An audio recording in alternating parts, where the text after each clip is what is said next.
Hi everyone, welcome to my YouTube channel. My name is Olufemi Michael. I'm a data analytics instructor. Today we'll be looking at if function. If function checks one condition. If that condition is met, it does one thing. If not, it does another. Now, if you look at my table, I have customer's name, purchase amount, and loyalty reward. Now, let's look at the condition. Give any customer 10% bonus with purchase amount from 70,000 and above. This is my condition.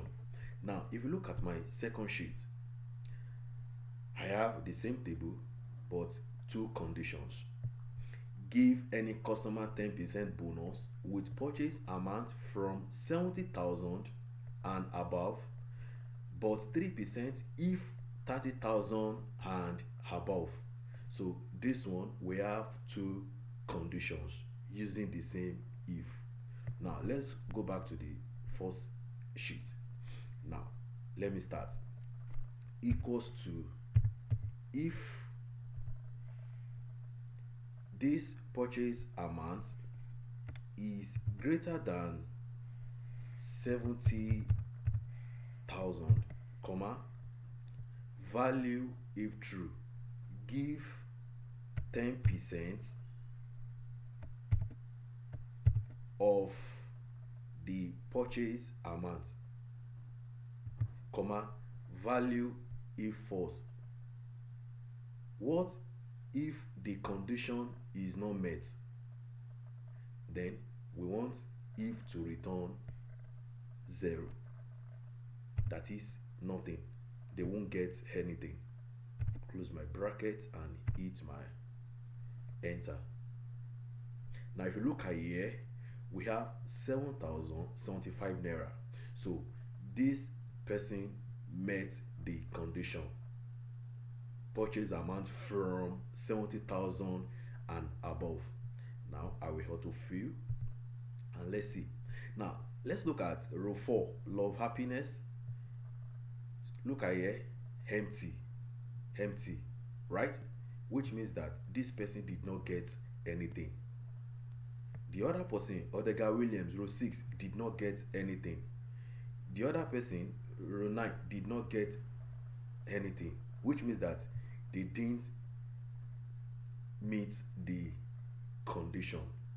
Now let's see the sheet 2.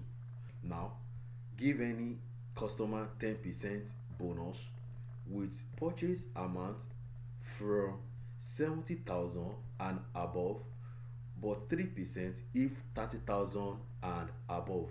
So here we have two conditions using the same if function. That will be equals to if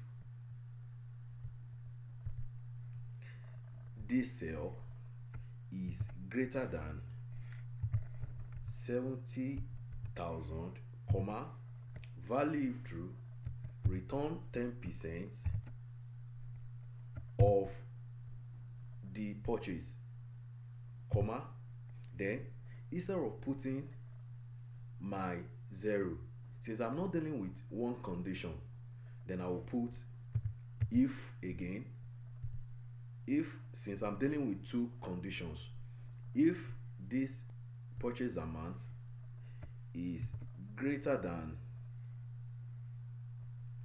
30,000, comma, value if true, return 3% of the purchase amount. Then this time I will now put 0.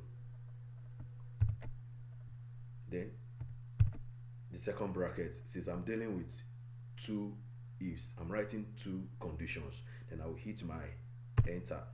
Now if you look at here, this person received back 7,075 naira. Why? The value, if you look at the purchase amount, it starts from 70,000. thousand. Now let's autofill and let's see. Now if you look at the row 4 and row 6, row 9 that I formatted, you will see that love happiness later received loyalty reward 3% because this customer later met the condition. Row 6, Odega Williams later received 3% because he later met the condition. Likewise, row 9. So we from the first table we used if for a single condition, and for the second table we used the same if function for two conditions. And I hope you've learned something again today. Make sure you like, share, and subscribe to my YouTube channel for you to see more of my videos. Thank you for watching. Bye.